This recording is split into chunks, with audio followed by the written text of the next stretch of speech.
we've seen how to correct non-words of English, but what happens if the error produces a real word? This turns out to be a very common problem. Maybe between a quarter and a half of spelling errors, depending on the application, turn out to be real words. In these examples from a classic paper by Karen Kukic, the word minutes is misspelled as minuets, perfectly reasonable English word. The word and is misspelled as the word an, a very common English word. Leave as lave, buy as be, and so on. So these are, not only are these English words, but some of them are quite common and frequently used English words. So a much tougher problem solving the real word spelling error task. Again, what we're going to do for the real word spelling error is very similar to what we did for the non-real words. We're going to generate a candidate set which includes the word itself and all single letter edits that produce English words, and maybe we'll also in some versions include words that are homophones that sound alike. And given this candidate set for each word, we'll choose the best candidates, either using the noisy channel model, or you can imagine we'll talk later about more complex models that use classifiers. So let's look at that in detail. Given a sentence with word 1 through word n, we're going to generate for each word a set of candidates. So for word 1, we have the candidates word 1 itself, and then a bunch of variants, the single edit distance neighbors of that word. Word 1 prime, word 1 double prime, word 1 triple prime, word 2 prime, word 2 double prime, word 2 triple prime, and so on for each of the words. So we have a whole lot of candidates for each of the words. And now we're going to choose the sequence, capital W, the sequence of candidates that has maximal probability. In other words, we might pick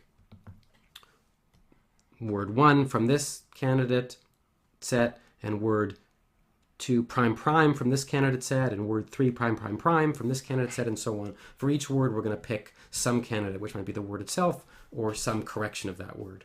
And we're going to pick the sequence that is most likely. Let's look at an example of that. We have the, imagine the 3 words, the mini sentence, two of thou, T-H-E-W, thew.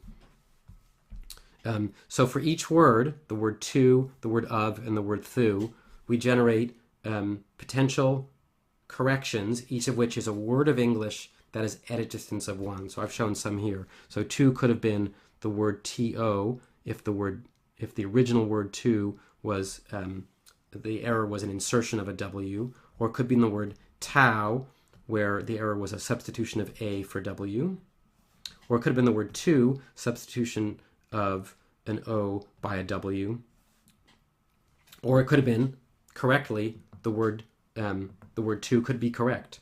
Similarly, of could have been the correct word could have been off, and there was a deletion of an F. So again, 3 candidates, off, on, and including the word of itself, and the word thew, which is a real word of English.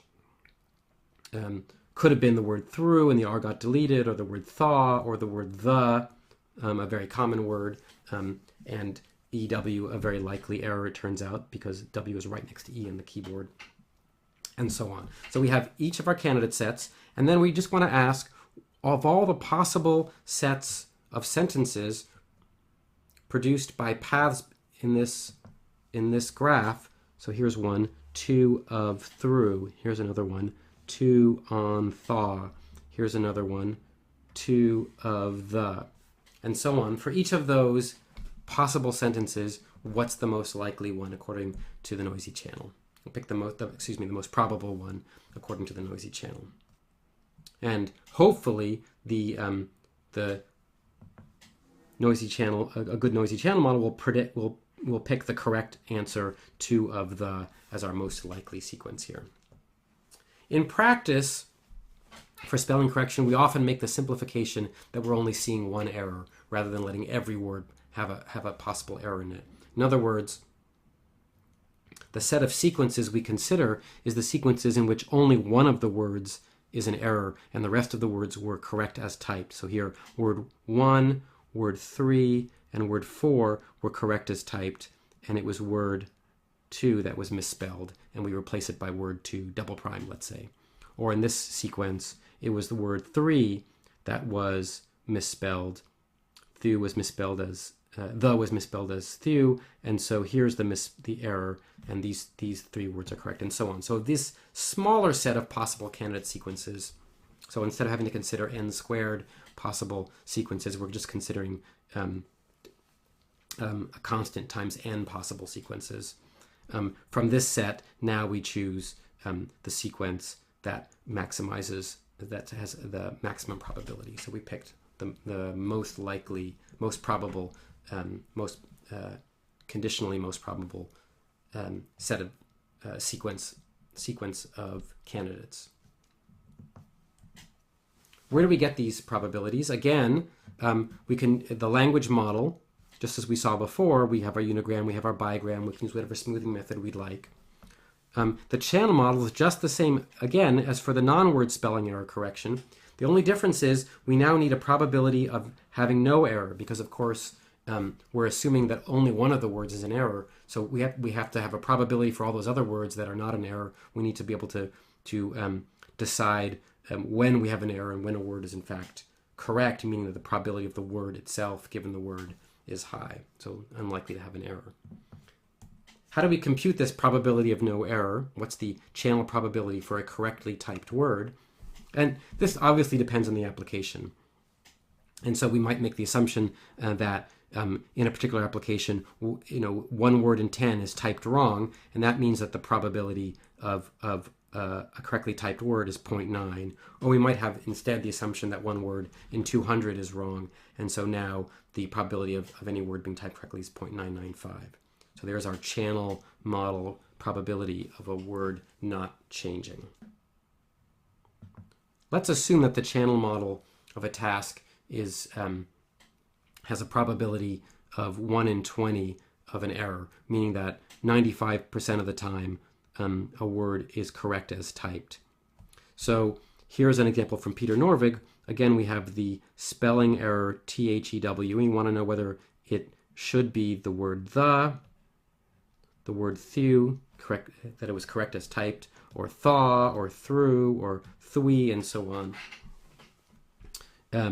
And again, for each one, we generate our channel model, and the channel models were exactly computed the same way as before. We have the probability of a substitution of an A being substituted by an E, or of an R being deleted after an H, and so on, that we can compute just from our channel model. So here's our channel model probabilities. And again, we have our language model probability just as before. And so these are examples that Peter Norvig computed from the Google Ngram counts.